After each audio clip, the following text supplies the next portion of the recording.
ప్రజలందరికీ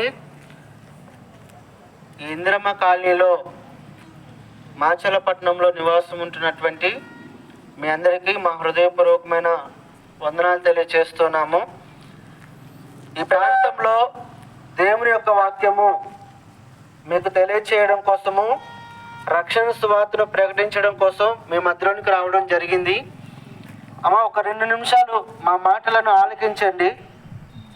మనం ఈ లోకంలోనికి ఒక మనిషిగా వచ్చాము.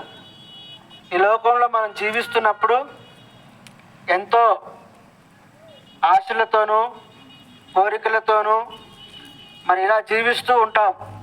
మనకి ఎన్నో ఆలోచనలు కూడా ఉంటాయి. కానీ మనకి ఎప్పుడైనా ఒక ఆలోచన వచ్చిందా, ఎందుకు మనం ఈ లోకానికి వచ్చాము, ఈ లోకానికి దేవుడు మనల్ని ఎందుకు పంపించాడు, అసలు నువ్వెవరు నేనెవరని ఆలోచన చేశామా? నేను అంటే ఎవరు? నీ శరీరమా, లేకపోతే నీలో ఉన్న ఆత్మ? నేను అనేటటువంటి పదము నీ శరీరము కాదు, నీ శరీరము లోపల ఉన్నటువంటి ఒక ఆత్మ. ఆ ఆత్మ ఎక్కడి నుంచి వచ్చింది, మరి ఇక్కడ ఎందుకు జీవిస్తుంది, మళ్ళీ ఇక ప్రయాణం ఏమైనా ఉందా అని కనుక ప్రశ్నలు వేసుకుంటే, ఈ ఆత్మ బైబిల్ చెప్తుంది నరుని ఆత్మ యెహోవా పెట్టిన దీపము అని. అంటే మనిషిలో ఉన్నటువంటి ఆత్మ దేవుడు పెట్టినటువంటి దీపము లాంటిది. ప్రతి మనిషిలో ఒక ఆత్మ ఉంటుంది. ఆ ఆత్మ మీరే. అయితే ఆ ఆత్మ దేవుడి దగ్గర నుంచి వచ్చింది. మళ్ళీ ఎక్కడికి వెళ్ళాలి? దేవుని దగ్గరికి వెళ్ళాలి. మీరు ఇంటి నుంచి వదిలిపెట్టిన కోళ్ళు కానీ పశువులు కానీ తిరిగి సాయంత్రం లోపల మీ ఇంటికే వస్తాయి కదా. అలాగుననే మనము దేవుని దగ్గర నుంచి వచ్చాము, తిరిగి మరలా దేవుని దగ్గరికే మన ఆత్మ చేరాలి. అయితే ఈ లోకానికి వచ్చినటువంటి మనము ఆ మార్గాన్ని మర్చిపోయాం. దేవుని దగ్గరికి వెళ్ళేటటువంటి మార్గాన్ని మర్చిపోయాము.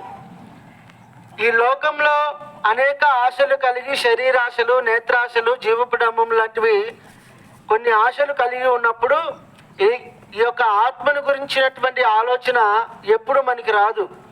మన కష్టాల గురించి, ఇబ్బందుల గురించి, బాధల గురించి, సమస్యల గురించి, సంసారం గురించి, వీటి గురించే మనం ఆలోచన చేస్తూ ఉంటారు చాలామంది.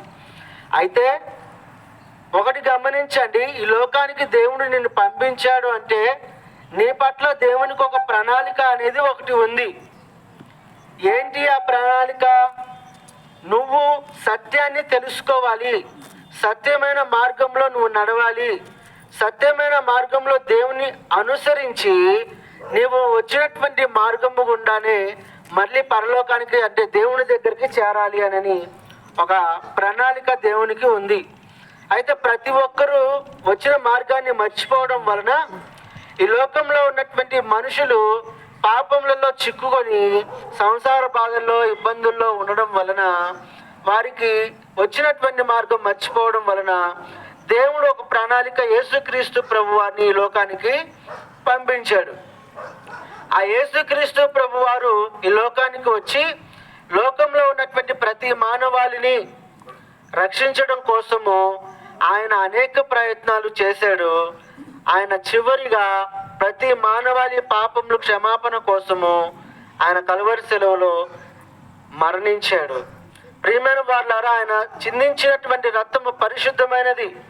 ఆ యేసుక్రీస్తు ప్రభువారు కన్యమరియ గర్భమున, అంటే ఎటువంటి పాపము లేకుండా ఆయన జన్మించారు. దేవుని మాట చేత, దేవుని శక్తి చేత ఇది జరిగినది. ఆ యేసుక్రీస్తు ప్రభువారు భూమి మీద 33.5 సంవత్సరాలు జీవించి మానవునికి సత్యమైన మార్గం ఏంటో తెలియచేశాడు. ఈ సత్యమైన మార్గం తెలియచేసి సత్యమైన మార్గంలోనే వెళ్ళాలి అని, అలా వెళ్ళినటువంటి వారు దేవుని దగ్గరికి చేరుకుంటారు అని ఆయన మనకు ఒక మార్గాన్ని చూపించి ఆయన పరలోకానికి వెళ్ళడం జరిగింది. ప్రియమైన వారులారా, ప్రతి మానవాళి కోసం యేసుక్రీస్తు ప్రభువు చనిపోవడమే కాదు, ఆయన చనిపోయిన తర్వాత మరొక జీవితం ఉందని తెలియచేస్తూ ఆయన 3వ దినాన తిరిగి లేచాడు. అంటే చనిపోయిన వారు కూడా మళ్ళీ బ్రతుకుతారు, అంటే చనిపోయిన మన ఆత్మ మళ్ళీ బ్రతకడానికి అవకాశము ఉంది అని రుజువుపరిచాడు. ఆయన పరలోకానికి వెళ్ళక మునుపు 40 రోజులు భూమి మీద మనుషుల మధ్య తిరిగి వారితో కొన్ని ప్రాముఖ్యమైనటువంటి ప్రమాణపూర్వకమైన వాక్యాలు తెలియచేసి నేను మరలా వస్తానని ఒక ఆజ్ఞ ఇచ్చి వెళ్ళాడు. నేను వచ్చే లోపల ఎవరైతే నమ్ముకొని ఉంటారో, ఎవరైతే నన్ను విశ్వసిస్తారో వారందరినీ కూడా నేను పరలోకానికి తీసుకొని వెళ్తానని ఒక వాగ్దానం చేశాడు ప్రియమైన వారులారా. కాబట్టి ఈ వాగ్దానము మనందరికీ ఉంది. యేసుక్రీస్తు ప్రభుల వారి రాకడ అంటే రెండవ రాకడ అతి సమీపముగా ఉంది. కాబట్టి ఆ ప్రభు వచ్చే లోపల ఎవరైతే ఆ యేసు ప్రభు నమ్మి మారు మనసు పొంది బాప్తిస్మం తీసుకొని రక్షించబడతారో వారు రక్షించబడతారు. కాబట్టి ఎందుకు మీకు ఈ మాటలు చెప్తున్నామంటే,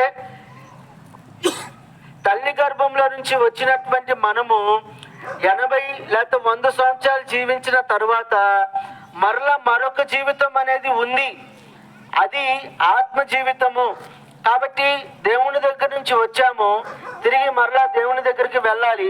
కాబట్టి అది గుర్తుంచుకొని ఆ దేవుని దగ్గరికి వెళ్ళేటటువంటి మార్గమే యేసుక్రీస్తు ప్రభుల వారు.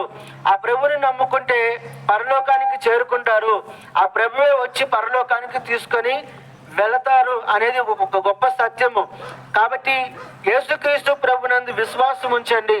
ఆయన సత్యమైన దేవుడు, ప్రేమ కలిగిన వాడు, ప్రతి మానవాళిని క్షేమాన్ని కోరిన వాడు, మంచి చేసిన వాడు, దయ, ప్రేమ, జాలి, కనికరం చూపించిన వాడు, రోగులను బాగు చేసిన వాడు, ఎన్నో అద్భుతములు చేసిన వాడు, చనిపోయిన వారిని కూడా బ్రతికించినటువంటి వాడు.